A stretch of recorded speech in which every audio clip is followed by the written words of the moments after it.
номаи табрикоти раиси иттифоқи журналистони тоҷикистон номзади илмҳои филологӣ Зиннатулло Исмоилзода ба муносибати 90-умин соли нашри рӯзномаи Хатлон. ба сардабири рӯзномаи Хатлон Носирҷон Маъмурзода ба аҳли эҷод ва кулли хонандагони рӯзнома,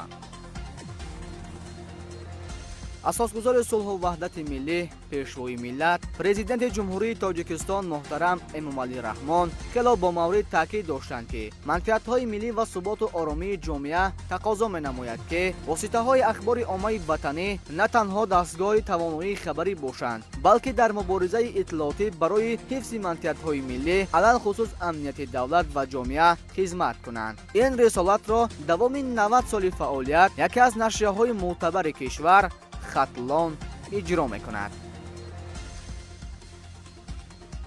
боиси сарфарозист, ки имрӯз дар арафаи ҷашни 30-умин солгарди истиқлолияти давлатӣ 90-умин соли нашри рӯзномаи Хатлон, нашрияи мақомоти иҷроияи ҳокимияти давлатии вилояти Хатлон бо шукӯҳ таҷлил мегардад.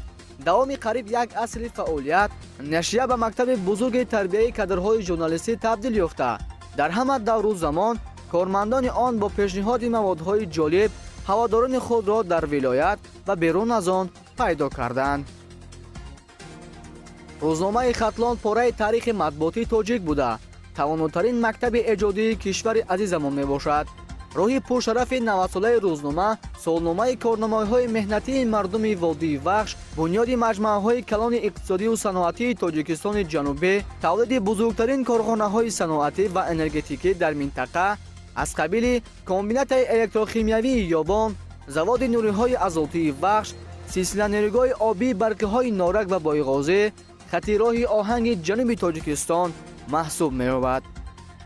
рӯзномаи Хатлон дар гузашта бо номҳои сохтмони зарбдори Вахш, ҳақиқати Кӯлоб, роҳи Ленинӣ, коммунисти Қурғонтепа, ҳақиқати Хатлон, ҳақиқати Қурғонтепа, навиди Вахш нашр мешуд.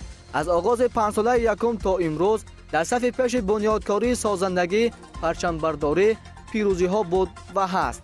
дар ин кураи қавии эҷодии журналистони машҳури тоҷик Насрулло Абдуллоев, Мирсаид Нуршакар, Сафо Ашуров, Бурунисо Бердиева, Шоҳмузаффар Ёдгорӣ, Муқим Абдураҳмонов, Пиримқул Сатторӣ, Абдулло Муродов, Акбар Муслимов, Ғаффор Мирзо, Ҳақназар Ғоиб, Фотеҳ Ҳамидов, Ашур Сафар, Мисралӣ Сониев, Олимҷон Ерсенов, Аскаралӣ Набиев, Қувваталӣ Холов, Саидалӣ Бобохонов, Файзалӣ Чориев, Саломиддин Мирзораҳматов, Шамсиддин Муҳаммадиев, Бобоҷон Абдулвоҳидов, Шералӣ Яҳёлов ба камол расиданд.